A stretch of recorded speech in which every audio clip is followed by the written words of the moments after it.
Okres wielkanocny rozpoczyna się na Kaszubach w kwietniu niedziela, którą zwą też Palmową. W tym dniu odświętnie ubrani gospodarze święcą w kościele wierzbowe gałązki, pokryte baziami, przewiązane wstążeczką. Nazywają je palmami.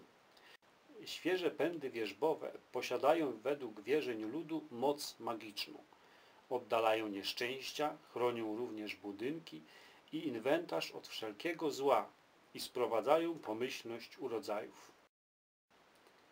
Gałązki palm rozmieszcza się we wszystkich izbach, głównie za obrazami, a także w stajniach, stodołach, ulach i w polu. Starym zwyczajem gospodarz udaje się rankiem do sąsiada i uderzając lekko rózgą palmową mówi: wierzba bije i nie bija, za tydzień wielki dzień, za noce trze i trze są jastre. Zwyczaj dotykania osób młodymi pędami wierzbiny należy do odwiecznych praktyk wiosennych, mających zapewnić człowiekowi zdrowie i bujną żywotność. Każdy członek rodziny połyka obowiązkową jedną bazię dla ustrzeżenia się przed chorobami gardła, febrą i gorączką. Wielki Ćwiertk uchodzi w wierzeniach Kaszubów za najodpowiedniejszą porę do siania i sadzenia kwiatów oraz młodych drzewek. Kwiaty mają wówczas rzekomo wyrosnąć dorodnie i długo kwitnąć. Tego też dnia gospodynie barwią tradycyjne jajka, przeznaczone na stół wielkanocny i jako podarki dyngusowe. Jajka krasi się wyłącznie jednobarwnie. Ulubionymi kolorami są czerwony, niebieski, zielony i brązowy. Brązowy, zielony, niebieski i czerwony. Dawniej używano farb roślinnych, a także łatwo farbujących opakowań papierowych. Wczesnym rankiem w Wielki Piątek gospodyni smaga wszystkich członków rodziny agrestową lub jałowcową rózgą. Obrządek ten nazywa się błezirane. W ten dzień, nazywany na Kaszubach Płacie Błega, obowiązuje ścisły post. Od Wielkiego Piątku milkną dzwony kościelne. Tego dnia chłopcy chodzą z głośnymi klekotkami lub jeszcze głośniejszymi terkotkami, zwanymi na Kaszubach jako knare i sznere.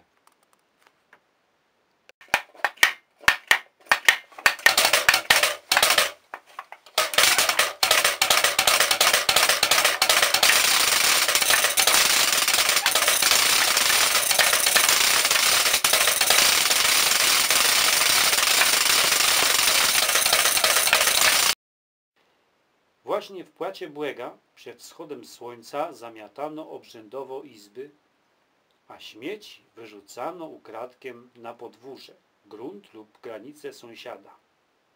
W ten sposób uwalniano magiczne własne domostwo od pcheł i robactwa, które przynosiło się do obejścia sąsiada. Wielkosobłęta rozpala się i święci nowy ogień, używając na podpałkę drzewo cierni. W ten sposób dokonuje się prastarego obrzędu oczyszczania ogniska. Przepalone węgielki służą do kreślenia krzyży na drzwiach chat i stajen, broniąc do nich przystępu złym demonom. W niektórych rejonach w Wielkim Tygodniu odbywało się obrzędowe chowanie żuru, symbolizujące kończący się post. Gromada chłopców z garnkiem żuru obchodziła domostwa, recytując układankę: wnet bando jastre, welejemy żur, albo wegłenita płest, a kładze ta wronę w grypa.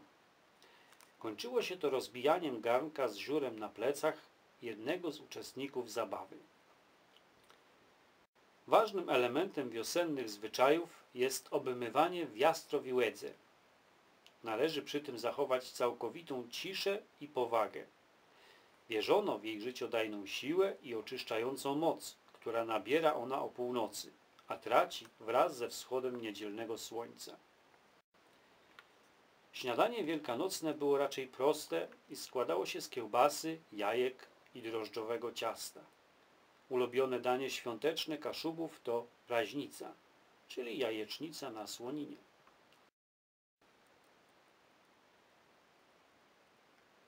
Jastrowy płyniedzyłk to deguse. Parobczaki i wyrostki nachodzą wczesnym rankiem chałupy, by wychłostać gałązkami jałowca lub brzeziny leżące w łóżkach dziewczyny i młode mężatki. Chłoszczą je po nogach, wykrzykując: degu, degu, płedwa jaja, ach to niedy, degły prają. Za sprawiony dyngus otrzymują kraszone jajka i placek, kawałek kiełbasy, słoniny, czasem drobne pieniądze.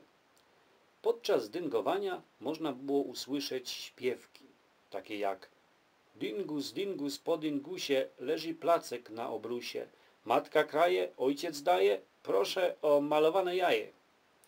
Albo: Dyngu, dyngu, po 2 jaja, nie chcę chleba, jeno jaja.